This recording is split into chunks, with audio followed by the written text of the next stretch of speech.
Imagine a story that, well, just pulls you right in. You feel the strength of friendship, this incredible loyalty, unwavering love even. Hmm. But then it confronts you head on with the brutal, just the lasting impact of trauma. Trauma that seems to resist all attempts at healing. Yeah, it's a really powerful contrast. Exactly. So today we're embarking on a deep dive. We've got source material from a truly, truly powerful novel that explores precisely this paradox, A Little Life. That's right. And this deep dive, it's going to focus on the profound experience of reading A Little Life. We'll delve into its central character, Jude, and the circle of friends and family, too, who orbit around him. We're going to unpack how the narrative portrays the long-term, really insidious effects of childhood abuse Right. and the incredibly complex, always evolving dynamics of male friendships in the book.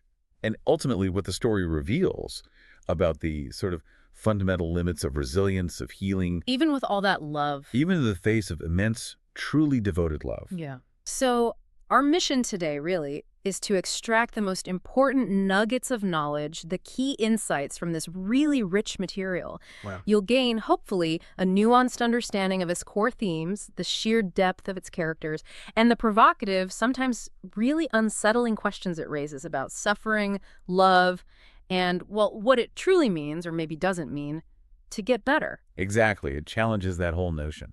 So let's begin. Let's start peeling back the layers of this extraordinary and I think very challenging narrative.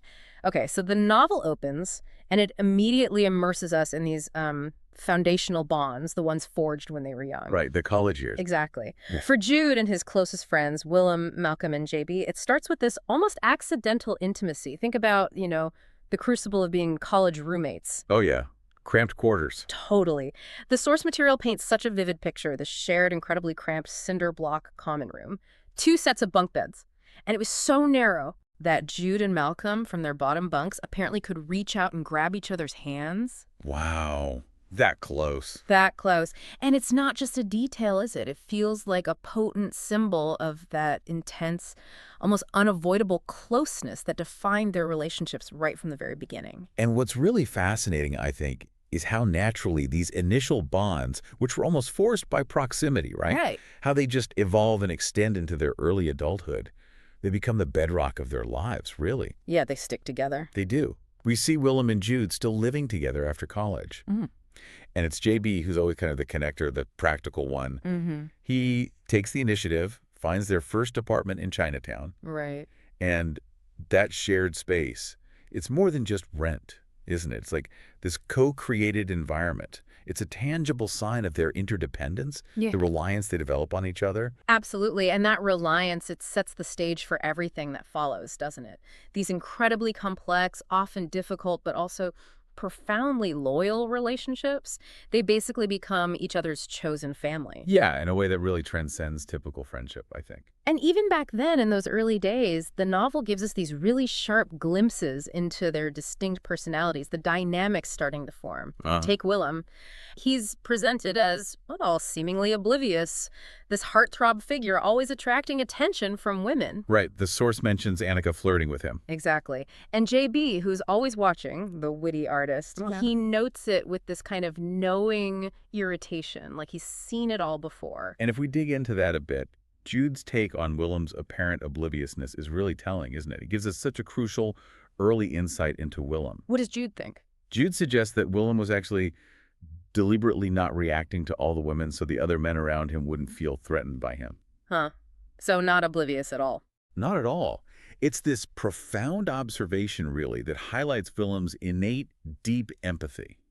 His almost intuitive desire to make others comfortable, even if it means, downplaying his own charisma. That sets him up as this really considerate, almost selfless person right from the start. Exactly. And that characteristic becomes absolutely crucial later on, especially in his relationship with Jude. He's always putting Jude's comfort first. Then there's JB, the artist. His identity, it's really rooted in his Haitian-American family. His father died young, but his mother sounds formidable. got her doctorate, became a principal. Yeah, even featured in the New York Times, the source says. Right.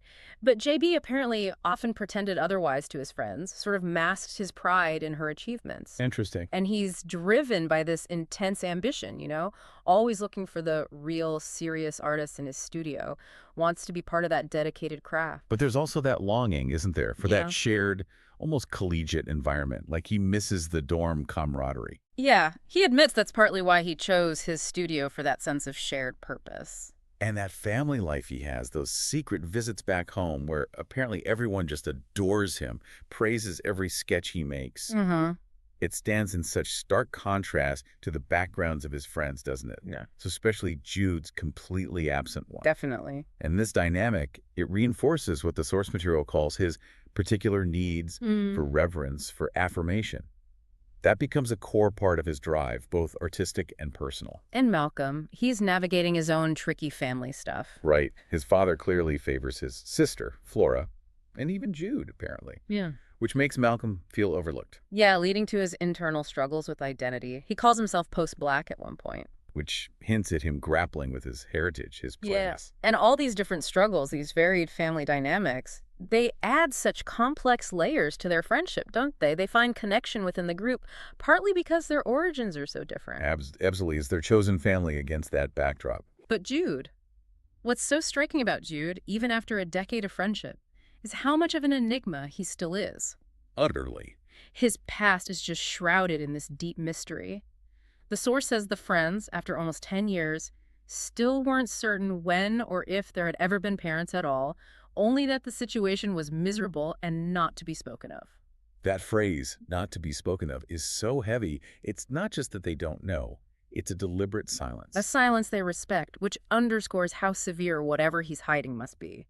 And this early pattern of secrecy, it's not just a quirk, is it? It's highlighting these deeply ingrained, almost pathological defense mechanisms Jude has. How did he handle it in college? Deceptively simple. Really, you just shrug, smile, and say, it's too boring to get into. And people bought that. Apparently, yes. The source notes, maybe a bit cynically, that his self-absorption peers readily accepted it. They didn't push. Wow, so that pattern gets set early on. Exactly. It sets this chilling precedent where his adult relationships are built on this foundation of withheld truth. It shows how hard it is for real healing to happen when the pain stays unspoken, even with people who love him deeply. He never really learns how to talk about it. And they never really learn how to break through that wall. It makes genuine intervention almost impossible down the line. But then there's that other thing, that unique communication between Jude and Willem specifically, the semaphores. Ah, yes, the silent language. Described as this silent communication of unspoken truths. A shorthand that hints at a profound connection beyond words right from the start. It becomes a critical lifeline for them, doesn't it? A way to connect when talking about the pain is just impossible. Yeah. But the semaphores, they're not just a cute detail about their bond. They're a profound reflection of Jude's inability to articulate his trauma and Willem's incredible, almost uncanny attunement to his unspoken pain. An intimacy born out of necessity. Absolutely. Because words are too dangerous, too loaded, or just completely inadequate for the horrors Jude faced. For a long time, this silent understanding is, well, maybe enough. It provides comfort, connection. Jude feels seen by Willem, even without confessing. But there's a but, isn't there? There is.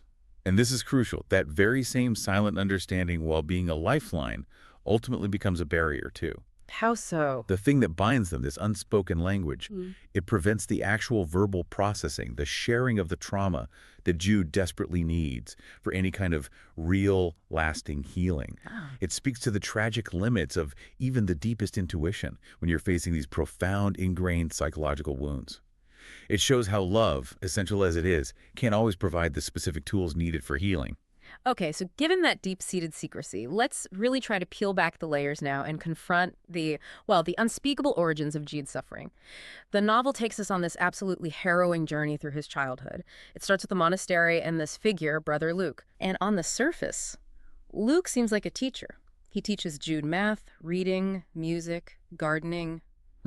Seems generous. He even offers these glimmers of kindness, doesn't he? Paints this fantasy of a future together, talking about our cabin, an enchantment without end, promises of peace, connection. Devastatingly false promises. Because that kindness is absolutely inextricably linked to horrific sexual abuse. Luke systematically abuses Jude and tells him that chilling phrase, "You were made for this, Jude."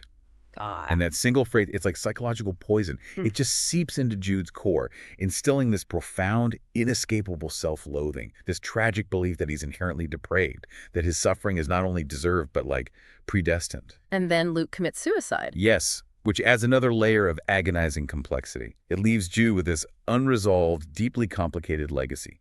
He struggles for years, the text says, trying to figure out what to think about Luke. He acknowledges the good Luke taught him, right? Yeah. Reading, math. He does. Luke's legacies are in everything he did, in everything he was. Yeah. But that includes the devastatingly bad. His cutting, his hatred, his shame, his fears, his diseases, his inability to have a normal sex life, to be a normal person. It's this agonizing, indelible mark, a wound that can't close because its origin is so twisted with false kindness and profound betrayal. From the monastery he ends up in. It's just called the home. Yeah, a grim institutional place. Cold. He shares a room with a mentally disabled boy, encounters counselors like Roger, who's described as the cruelest, the most demanding, the most vicious of them all, and they abuse boys at night. It's horrific. And Jude's survival mode there is this utter, terrifying passivity. He becomes mute and uncomplaining. He learns to leave his body to cope. Becoming an inanimate observer of his own suffering. That detachment, that ability to leave his body, it's a profound, though obviously damaging defense mechanism you see in trauma survivors. Yeah. It lets him endure the unbearable by dissociating. But the cost is huge. Immense. He's internalizing the abuse, not processing it. His identity gets tangled up with the suffering. But what's fascinating and so heartbreaking is that spontaneous act of resistance the source mentions, running and hiding in that tiny wall space, just 18 inches. Right. It's not strategic. It's visceral. A desperate struggle for freedom, for self-preservation, even while his mind is dissociating. It's this tiny flicker of agency in an otherwise helpless childhood. Yeah. A buried instinct to live that's never completely gone. And then the source says the worst period, the most damaging, was at Dr. Traylor's house. Yeah. Systematic, intensive physical beatings. Yeah. Starvation, and a level of sexual exploitation that Jude apparently was never able to talk about. Unspeakable. Literally, even to himself. It's buried that deep. And the narrative really emphasizes the cyclical, almost inescapable nature of his entrapment there. He tries to fight back at one point. Yes, a rare moment of violent defiance. He hits Dr. Traylor with a fire poker, manages to escape, a desperate bid for freedom. But it doesn't last. No. Quickly shattered. He's recaptured, transported in a car trunk, and just re-ensnared in another cycle of abuse. It underscores this brutal reality. Even when he fights, even when he finds agency, he's relentlessly pulled back. His 15th birthday is spent there. In captivity. And the only pride he finds is in not crying. Chilling. It reveals the profound depth of his brokenness, the twisted measures of survival he's learned, where not crying becomes a victory in a life with no real triumphs. It shows how deeply his self-worth has been warped by his abusers. So with all this relentless trauma, how does it shape his adult self-perception? The novel brings in mathematics, doesn't it? A field Jude excels in because it rewards simplicity. Right. And his favorite axiom, explained by his professor, Dr. Lay, is the axiom of the empty set. The idea that there must be a concept of nothingness, that there must be the concept of zero. And Jude twists this. Tragically, yes. This elegant, logical, mathematical concept about nothingness gets twisted into the core of his self-perception. For Jude, the idea X always equals X isn't liberating. It's a crushing confirmation of his perceived, inherent flaws. Meaning his past is him. Exactly. It translates into this deeply held, unshakable belief that his past defines him as intrinsically disgusting, spoiled, eternally deserving of suffering.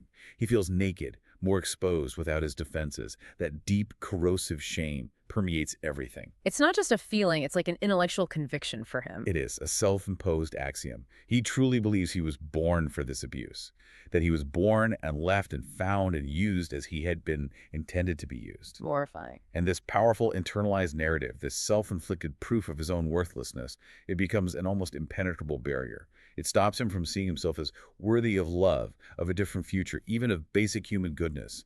It's a closed system of self-condemnation he just can't escape. And the weight of this trauma, it manifests physically, too, in really devastating ways. The self-harm. Which becomes central and horrifying.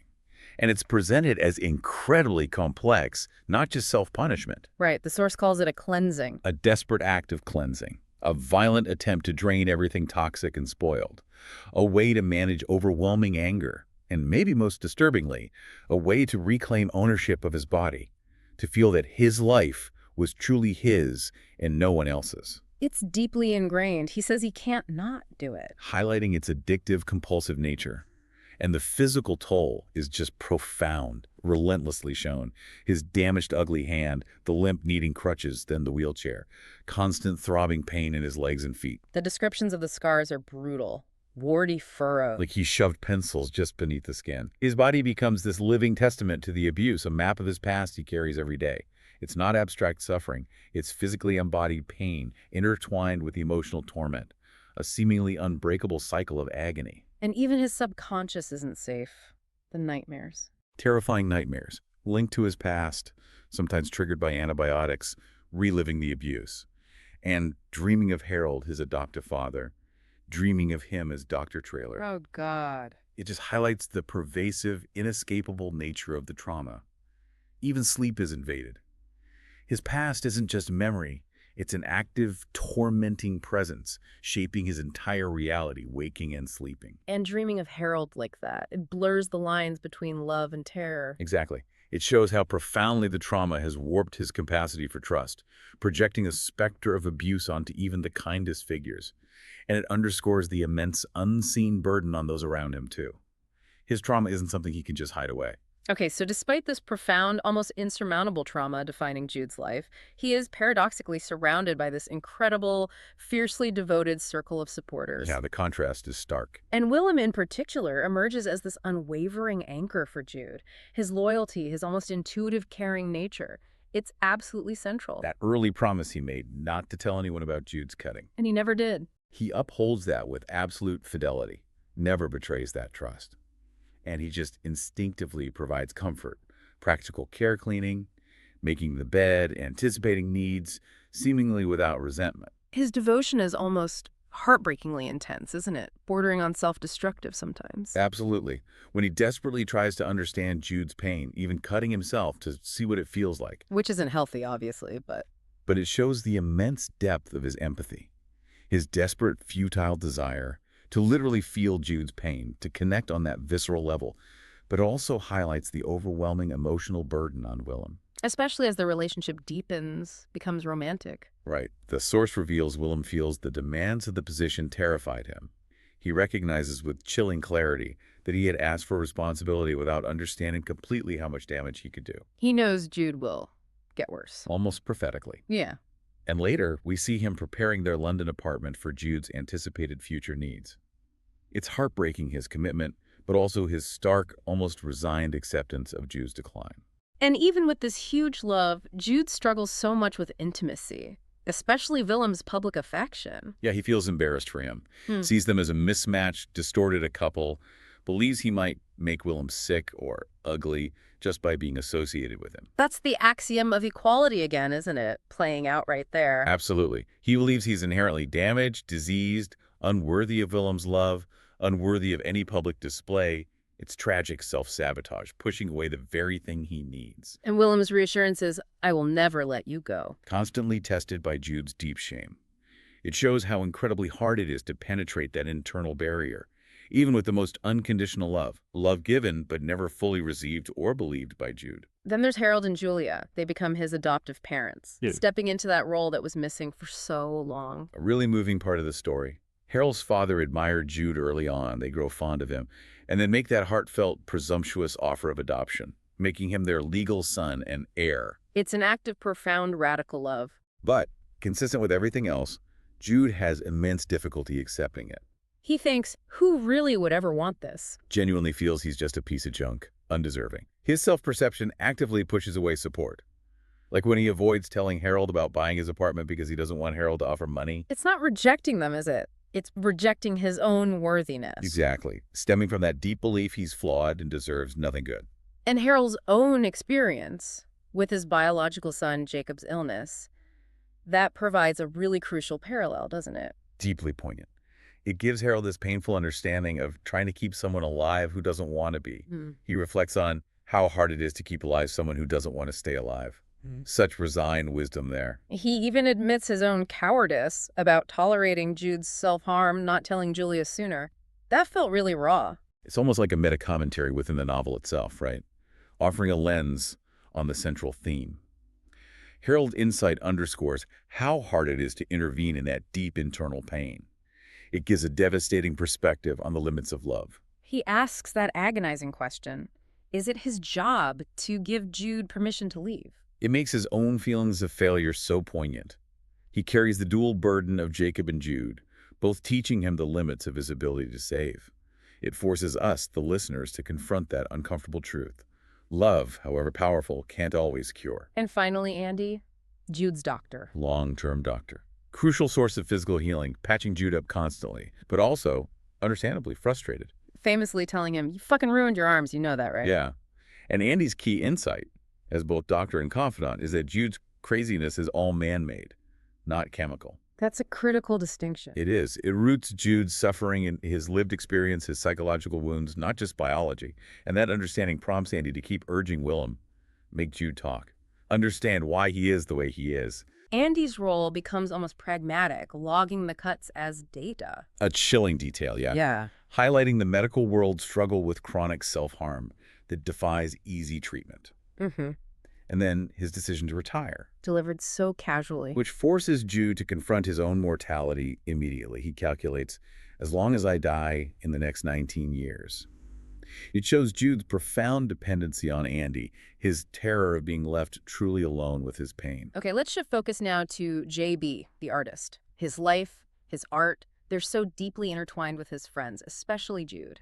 Yeah, for JB, art isn't just a job, is it? It's a constant canvas, always floating embryonically behind his pupils. It's the backdrop to his whole existence. It's how he processes everything, reflecting his particular needs for reverence, like how his family adored every sketch, and fueling that intense competitive drive he has. And what's fascinating about his artistic journey is that almost obsessive dedication. He loves his studio because the others there are real, serious artists, unlike the dilettantes he despises. He feels it's the only thing he'd ever been good at. Right. That mix of ambition, competitiveness, and needing validation, maybe stemming from that reverence at home, it's central to JB. His art is a direct response to his life, a commentary, turning his experiences into a public conversation. But his journey is also marked by that profound struggle with addiction. Painfully traced in the novel. Initially, he sees drugs, cocaine, as a privilege of adulthood, something forbidden, now available, a symbol of independence. But it quickly spirals into isolation, and this desperate, self-destructive need to prove he's independent from his friends by hanging out with people like Jackson, pushing himself further away. The withdrawal sounds horrific, that horrible noise, the noise of machinery, of metal grinding against metal. A visceral description of his agony. And it manifests emotionally, too, in outbursts at his friends, accusing them of abandoning him. Why had they left him for Jackson to pick over and destroy? Revealing deep insecurity, fear of abandonment. Intensified by his complex feelings about Willem, never ever expected Willem to be as successful as he was, admitting to being enthralled to him. And his envy of Jude, too, thinking his looks been wasted on him. I should have gotten his looks. It's bitter. These aren't just passing thoughts. They highlight that powerful competitive streak, that sense of unfulfilled potential, the resentment that fuels his self-destruction and complicates his connections.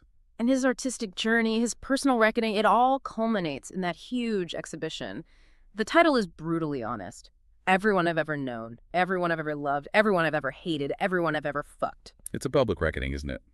Raw, unflinching, laying his intimate experiences bare for the world. And the contrast in the portraits within that show is so revealing. Tells us so much about JB's internal world. Jude's images are described as wistful, faint, pencils and pen and inks and watercolors, delicate, fragile almost. JB sees that fragility. Whereas Jackson's portraits. Acrylics, thick-lined, looser and angrier. Reflecting the tumultuous, destructive, confrontational impact of that relationship. The artistic choice mirrors his internal conflict, the different impacts of these relationships. Ooh, and that tiny detail. The erased message on a drawing of Jude. Dear Jude, please. Oh, that's unbearable. Such a powerful moment of unspoken longing, regret, a plea he couldn't finish. symbolizing the limits of his own expression, maybe the unbridgeable gap between them sometimes. Then there's that incredibly emotional moment, JB and Jude looking at the painting of Willem. Willem listening to Jude tell a story. Which JB intends to give to Jude. Yeah, a powerful symbol of empathy, shared grief, the enduring bond even after Willem's death, and Jude thinks the Willem in the painting might be looking for him. Across the divide of death. It's one of the most moving scenes, I think. The painting becomes this conduit for their shared memory, their ongoing grief, and then JB's impulsive kiss on Jude's mouth at the exhibition. So complex. Absolutely pregnant with complex emotions. Pride in his art, deep love for Jude, regret, reconciliation maybe. It defies easy labels, just like their friendship. Blurring lines between platonic affection, art, unarticulated desire. It shows that despite everything, his flaws, his cruelty during addiction, JB's capacity for profound love, insight, raw emotion is immense. And enduring. His art ultimately becomes his way of loving them, of making sense of their shared history. The way the story is told, the narrative structure, it's really masterful, isn't it? Constantly shifting focus, letting us inside the heads of not just Jude, but Willem, Harold, JB too. Yeah, that multifaceted approach isn't just stylistic. It gives us this incredibly nuanced, multidimensional understanding of Jude's impact, and maybe more importantly, the immense burden and complexities of loving someone like him. Harold's perspective, especially, looking back, older, wiser maybe. It definitely offers that. Harold's retrospective narration gives this elegiac view sometimes, reflecting with the painful clarity that only hindsight brings. And these shifting perspectives, they stop it from just being Jude's story, right? Exactly. It prevents it from becoming this singular monolithic narrative of suffering. By giving us access to the inner lives of others, we understand the immense emotional labor involved, the ripple effect of Jude's trauma. Harold's narration feels almost philosophical at times. It does, imbued with that wisdom of age, a father's love. He ponders the ethical dilemmas, caring for someone who doesn't want to live, drawing those heart-wrenching parallels to Jacob. It gives this broader, universal understanding of the limits of love, intervention, self-determination. It really humanizes the caregivers, shows their quiet agony. And the novel's structure, moving through those 7 parts, the axiom of equality, the dividing line, it really seems to mirror the emotional journeys, especially Jude's escalating pain. It does. And the descriptions of his self-harm, his physical decline, they're depicted with such unflinching honesty, both lyrical and raw, as it's often described. That feels like a very deliberate choice, critical to the impact. Absolutely central. The narrative just refuses to romanticize or simplify or offer easy answers for Jude's suffering. It's relentless, almost suffocating. It forces you, the reader, to confront the reality of complex trauma without the comfort of a traditional recovery arc. No neat redemption. None. This unyielding portrayal is key to how the novel challenges our expectations about healing. It insists on depicting pain honestly, even when it's unbearable. It asks us to bear witness, not hope for a tidy ending. And the prose itself shifts, doesn't it? Stark detail one moment, almost poetic language the next. Exactly. Mirroring the extreme highs and devastating lows of Jude's inner world, making his pain feel both intimately personal and somehow universally resonant. And New York City, it's more than just a setting here. It feels like a character in itself. Absolutely. Reflecting their internal states, their growth, the physical spaces they inhabit tell their own story, mirroring their evolving lives and Jude's changing relationship with privacy, with security. You trace their journey through the city's architecture. Which is deeply symbolic. From those cramped college dorms that forced intimacy where Jude and Malcolm could touch hands, right, to Jude's Lisbonard Street apartment. His first time in his life that he'd had a real room with a real window, wholly to himself. That's huge for him. A first taste of privacy, security. A profound psychological shift from his public past. And then later, Malcolm, using his architectural skill and deep understanding of Jude, designs the Green Street loft. With walls, a locking door for Jude. Crucially, symbolizing Jude's slow, agonizing journey toward establishing a safe, impenetrable personal space. And those detailed descriptions of them walking through Soho, the East Village, the financial district. They're not just scenery. No. They underscore their professional achievements, their personal struggles, those fleeting moments of joy or despair, all against this dynamic, demanding, often indifferent city. A city that offers both anonymity and crushing isolation. It's a constant witness, sometimes offering solace, sometimes amplifying their pain. Okay, this is where the novel really digs in and confronts some uncomfortable truths. It fundamentally challenges our societal expectations about healing, about recovery. It really does. It directly defies those conventional narratives of trauma and redemption. Because despite everything, the immense love, the professional success Jude achieves as a lawyer, the dedicated care from friends, family, he never truly gets better. No. His self-destructive patterns are just too deeply ingrained. It highlights the stark reality that healing isn't always linear, isn't always achievable, and certainly isn't guaranteed by external means, no matter how profound or consistent. It's arguably the most profound and challenging part of the book. And it raises really unsettling questions for us. Is there value in depicting such intense, relentless suffering without offering a clear path to redemption, without a comforting resolution? Right. Does it have to end well? The novel forces us to confront the reality that complex, deep trauma isn't always something you can fix. Not with love, not with therapy, not even with immense personal effort, even when the love is boundless. It challenges that whole idea that with enough effort, enough love, anyone can overcome anything. Fundamentally, it pushes us to reconsider what getting better even means, and asks us to grapple with the possibility that for some, the damage is just too deep. Harold's internal struggle again, wondering if it's his job to give him permission to leave. It perfectly encapsulates that agonizing dilemma about the limits of human intervention. The painful truth that sometimes love can only accompany, not cure. The novel also offers this incredibly rich, nuanced picture of modern masculinity, of emotional expression between these male friends. Yet Willem's profound emotionality is striking. His willingness to cry openly, to say, "I love you," without hesitation. It contrasts sharply with Jude's guardedness, but it creates a powerful dynamic, not a conflict. And they support each other in practical ways, too, not just words. Profoundly practical, often unspoken acts of care. Malcolm literally designing Jude's safe space. Willem cleaning, anticipating physical needs, offering silent support. JB channeling his complex feelings into art, which is his form of communication, his testament to their bond. That unspoken understanding, the semaphores. Exactly. The narrative explicitly defies those narrow traditional portrayals of male stoicism. It shows men who are deeply intertwined emotionally, who cry, who are vulnerable, who express love freely, who grapple with the immense burdens of care and love in ways that feel messy but deeply authentic. It really expands our understanding of what male friendship can look like. Moving beyond bravado to reveal profound tenderness and shared vulnerability. So pulling this all together, what does the novel ultimately say about the power and the limitations of love? Well, love is portrayed as immense, transformative, absolutely vital. It brings moments of profound joy, connection, even fleeting peace. Harold and Julia's adoption, Willem's unwavering, almost self-sacrificial devotion, the friends' collective efforts, they're powerful examples of love's reach, its capacity to sustain life. But the story also starkly illustrates love's inherent limitations. It cannot ultimately erase the past. It cannot cure deeply embedded psychological wounds. And it cannot, in the end, prevent self-destruction when that internal will to survive has been so eroded by trauma. Harold's thoughts on Jacob again. Underscore this perfectly. Love can offer solace, support, moments of profound happiness, a temporary reprieve. But it can't fundamentally alter someone's internal landscape when it's so utterly defined by deep, intractable trauma. It's a challenging, devastating truth. But ultimately important, I think, that the novel forces us to confront it. Some wounds are simply too deep for even the most powerful love to heal. Love can bear witness, it can accompany, but it cannot always fix. As the story reaches its later stages, Jude's internal battle just intensifies, doesn't it? His self-destruction tragically escalates. Yeah, the self-harm becomes increasingly severe, recutting old scars, using more dangerous methods. That horrifying fire incident, which he describes paradoxically as an attempt not to cut myself. Showing the terrifying, twisted logic of that addiction to self-harm.